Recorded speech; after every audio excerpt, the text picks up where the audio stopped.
To build a better Bay Area. Tonight, we're looking at a mile-long stretch of road in Marin County that has come in many ways to symbolize the Bay Area's growing housing crisis.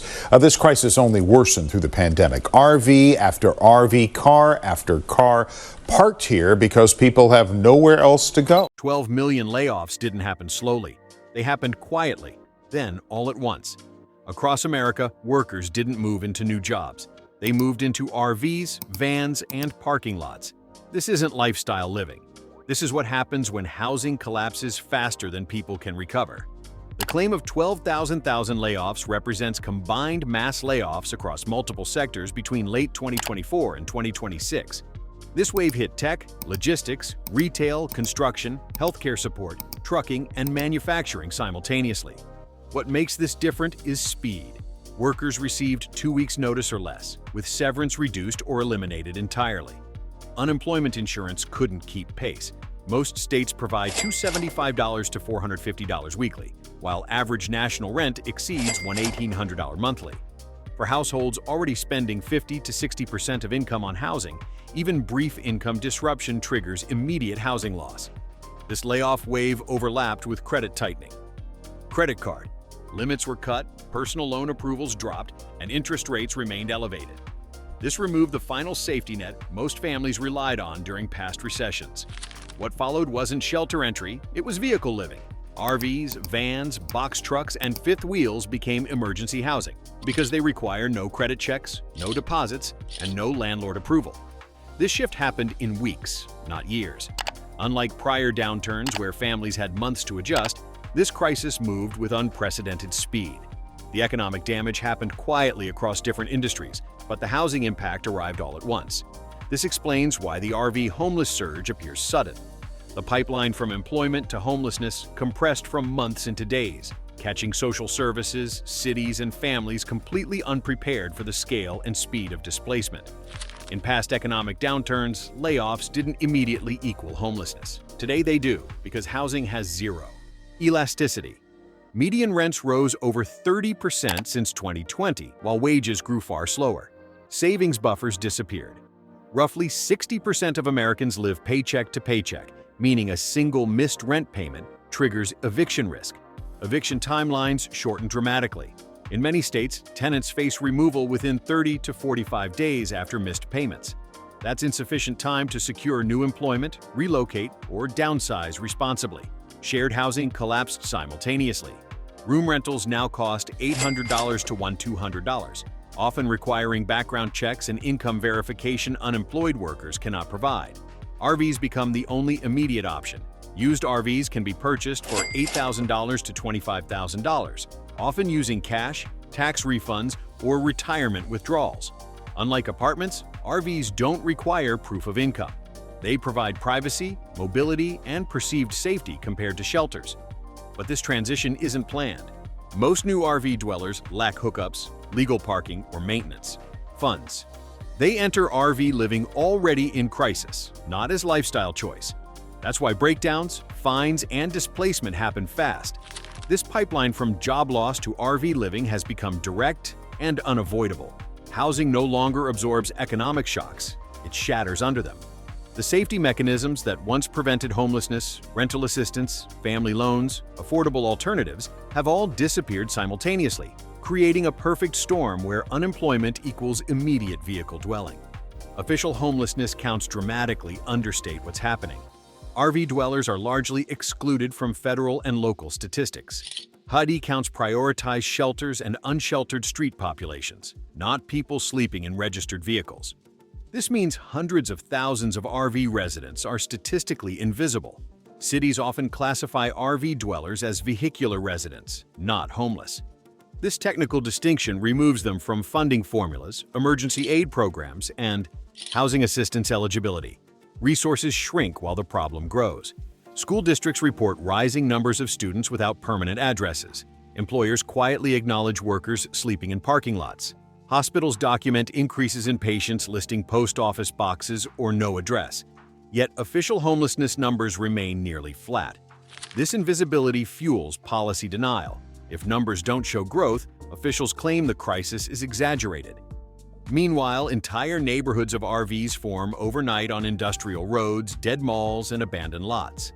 These areas exist in legal gray zones, tolerated temporarily, then abruptly cleared.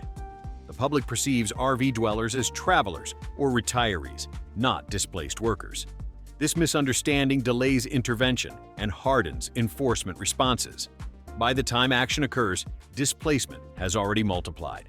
This is why RV homelessness feels sudden and unmanageable. It was growing off record for years, and now it's impossible to ignore. The gap between reality and official data has created a situation where cities are unprepared for a crisis they didn't know existed until it overwhelmed their enforcement capacity. One critical change driving RV homelessness is the collapse of corporate severance and public assistance coverage. During earlier downturns, layoffs often included 3 to 6 months of severance and extended benefits. Today, severance is frequently 2 weeks, or nothing at all. Many layoffs are framed as role eliminations or performance restructuring, limiting eligibility. Unemployment systems are overwhelmed. Processing delays stretch 6 to 10 weeks in some states. During that gap, families receive zero income while rent, insurance, utilities, and debt payments continue. Emergency assistance programs are capped or exhausted. Waiting lists for housing vouchers stretch into years, not months. Nonprofits are also overwhelmed. Food banks report double-digit demand increases, while rental assistance funds are depleted early each fiscal year. There is no bridge period anymore. Once income stops, housing collapses immediately. This leaves RV living as the only self-directed solution. No approvals required, no wait lists, no paperwork delays, but it shifts the burden entirely onto individuals who must now manage fuel costs, repairs, legal compliance, and constant relocation without support. The traditional safety net, unemployment insurance, severance packages, emergency assistance operated on the assumption that economic disruption was temporary and households had savings. Both assumptions are now false.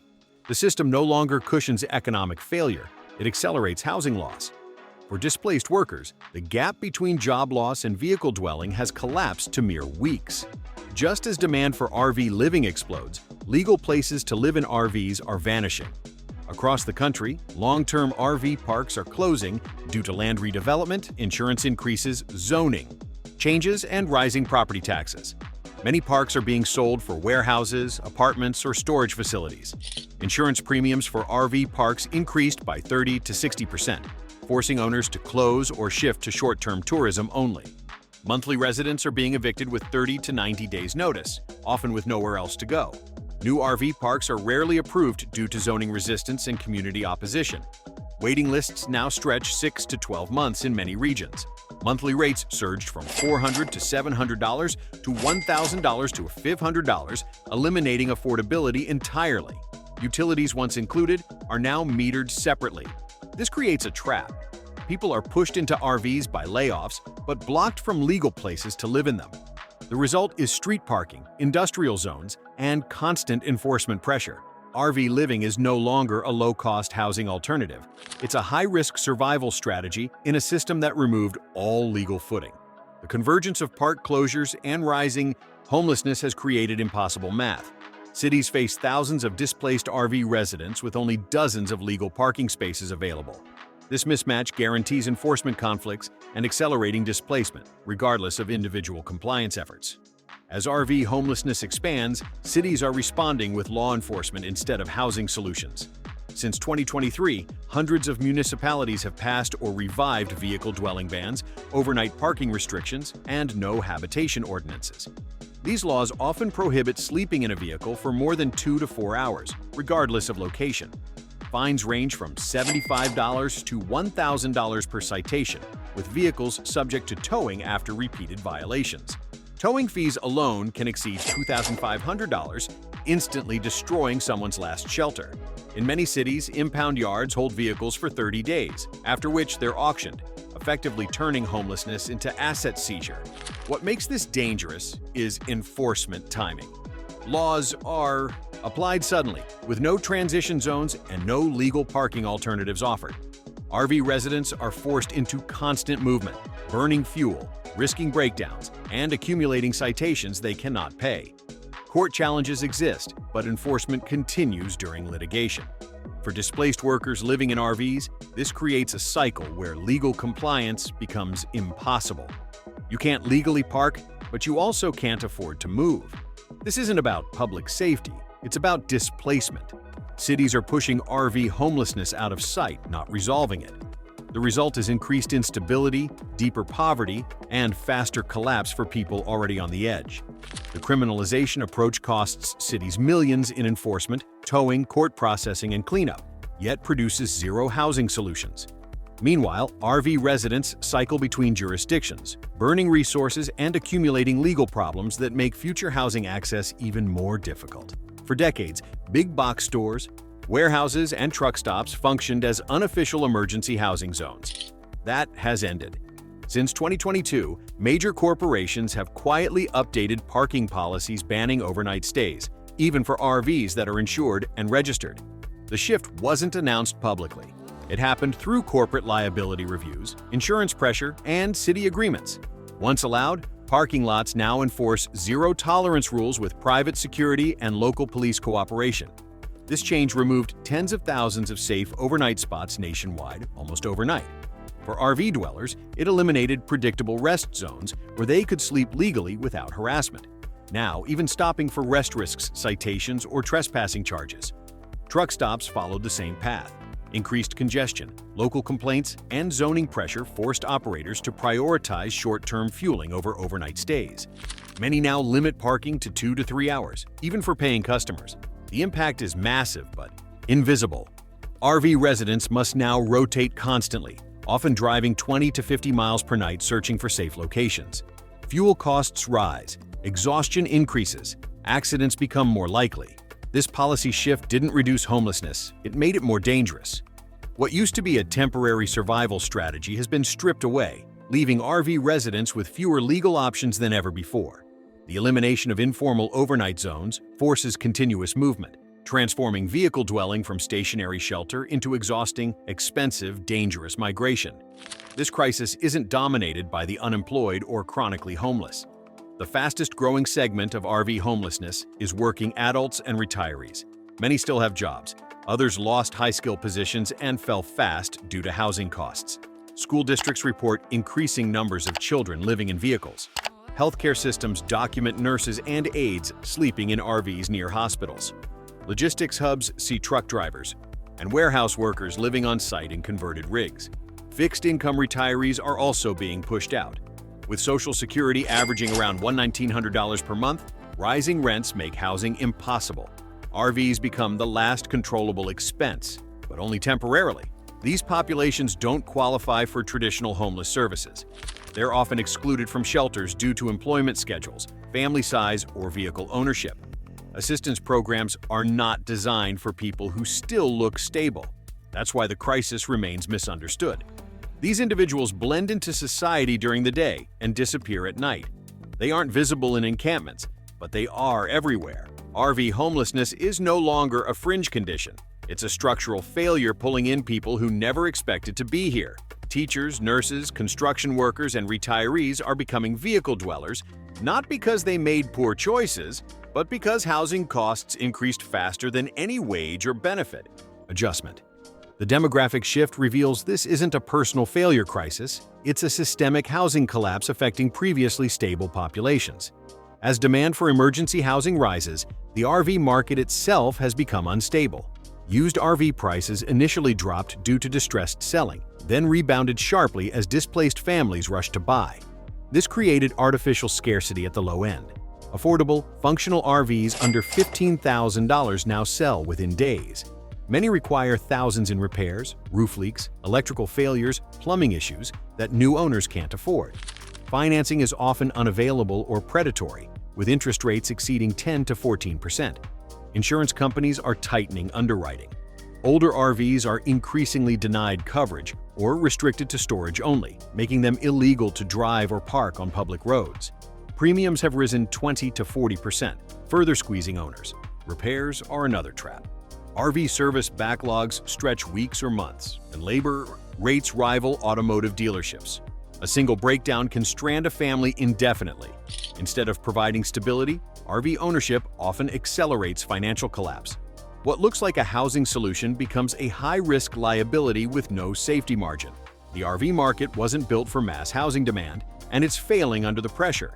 Buyers desperate for shelter overlook mechanical problems, purchase without inspections, and enter ownership with no emergency funds. The result is a secondary crisis, where the shelter itself becomes the source of financial destruction, trapping families in depreciating assets they can neither repair nor legally operate. Municipal responses now follow a predictable pattern: tolerance, complaints, enforcement, clearance. RV communities are allowed to form briefly, then dismantled through sweeps. Notices give 24 to 72 hours to leave, with no relocation support. After sweeps, RV residents scatter, often regrouping elsewhere until the cycle repeats. This constant displacement prevents stability, employment retention, and access to services. It also destroys trust between communities and authorities. Crucially, cities rarely designate legal RV zones. When they do, capacity is limited to dozens of spaces for populations numbering in the thousands. Waiting lists grow while enforcement continues. This approach costs more than it saves.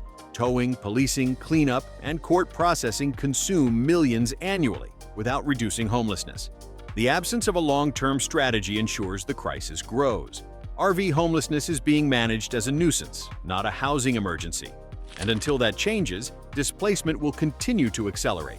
Cities spend enormous resources moving the problem around rather than addressing root causes. Each sweep disrupts employment, scatters children from schools, and breaks community support networks that help people survive. The cycle of displacement actually increases costs while worsening outcomes. Some cities have spent over $5,000 annually on sweeps and enforcement, enough to house hundreds of families. Yet the RV homeless population continues growing because no housing alternative exists. Fuel has become one of the most destructive hidden pressures in RV homelessness. Unlike rent, fuel costs fluctuate weekly, making budgeting impossible. Even modest RVs average 8 to 12 miles per gallon. At $4 per gallon, driving just 30 miles per day, often required to avoid parking enforcement, can cost $300 to $450 per month in fuel alone. For people already living on unemployment, part-time wages, or fixed income, fuel becomes the deciding factor between compliance and violation. If you can't afford to move, you risk citations. If you move, you burn money needed for food or repairs. Fuel inflation also eliminates seasonal migration as a survival strategy. In the past, RV dwellers moved to lower-cost regions. Now the cost of relocating across states can exceed $1,000, making mobility a liability instead of an advantage. This traps RV residents in hostile jurisdictions with aggressive enforcement. Fuel, once a manageable expense, now actively accelerates housing instability. RV homelessness isn't stationary, it's expensive motion forced by policy. And fuel is the meter running nonstop. The irony is brutal. Laws force constant movement to avoid parking violations, but movement itself costs money displaced workers don't have. Every mandatory relocation burns fuel that could have bought food or paid for repairs. The enforcement system creates a financial death spiral where compliance itself drives people toward total collapse. Mechanical failure is often the final breaking point. RVs are complex systems combining automotive, electrical, plumbing, and structural components. Repairs are expensive and slow. Average RV labor rates range from $150 to $200 per hour, with wait times of weeks or months. Common failures, roof leaks, slide malfunctions, electrical shorts, transmission issues can cost $2,000 to $10,000 to fix. Most RV homeless households have no emergency fund. When a breakdown happens, the RV becomes immobile, instantly illegal to park in many cities. Towing a disabled RV can cost $500 to $2,000, often exceeding the vehicle's value. Once immobilized, RV residents face citations, towing threats, or forced abandonment. This is how RV homelessness turns into street homelessness. A single mechanical failure erases the last barrier between shelter and exposure. The system provides no repair assistance, no emergency parking for disabled RVs, and no mechanical relief programs. One broken part can erase everything. RVs weren't designed for full-time living under financial stress. Components wear faster, routine maintenance gets deferred, small problems become catastrophic failures. A $200 repair ignored becomes a $5,000 breakdown. For families already spending every dollar on fuel and food, preventive maintenance is impossible. This creates a predictable cascade where vehicle failure becomes inevitable, and when it happens, there's no safety net to prevent complete housing loss. Legal RV living depends on compliance, registration, plates, inspections, insurance. But compliance costs are rising faster than incomes. Registration fees, emissions requirements, and inspection failures prevent renewal. Once expired, an RV becomes a tow target. In some states, registration and penalties can exceed $1,000 for lapsed compliance. If insurance is denied or canceled, the RV cannot legally move. This creates a legal deadlock. You must move to avoid fines, but you can't move legally. Many RV residents lose compliance due to missed mail, lack of permanent address, or inability to pay renewal fees. This isn't negligence, it's administrative exclusion. Once compliance is lost, recovery is rare. Vehicles are towed, impounded, and eventually sold. This is how asset loss becomes permanent homelessness. The legal system assumes stability. RV homelessness exists precisely because stability is gone. Every administrative requirement, registration renewal, insurance verification, address confirmation assumes access to resources homeless populations lack. Without a mailing address, renewal notices never arrive. Without income verification, insurance gets denied. Without inspection stations accessible by immobile RVs, compliance becomes impossible. The regulatory framework designed to ensure road safety has become a mechanism for asset seizure, where administrative barriers transform vehicle dwellers into violators regardless of intent. Compliance isn't difficult. It's structurally impossible for people living in crisis. Health outcomes among RV homeless populations are deteriorating rapidly. Lack of refrigeration disrupts medications. Limited access to sanitation increases infection risk. Chronic stress elevates cardiovascular and immune conditions. Without stable addresses, medical follow-ups collapse. Missed appointments lead to dropped care. Preventive treatment disappears. Emergency rooms become the default provider, increasing costs and worsening outcomes. Mental health decline is significant. Constant movement, fear of enforcement, and uncertainty produce anxiety, insomnia, and depression. Substance use rises not as a cause, but as a coping response. Healthcare systems are seeing this pattern, but not naming it. RV homelessness creates medical invisibility, where deterioration occurs quietly until crisis intervention is required. This is a public health issue disguised as a parking problem. Chronic conditions like diabetes, hypertension, and asthma become unmanaged without stable housing.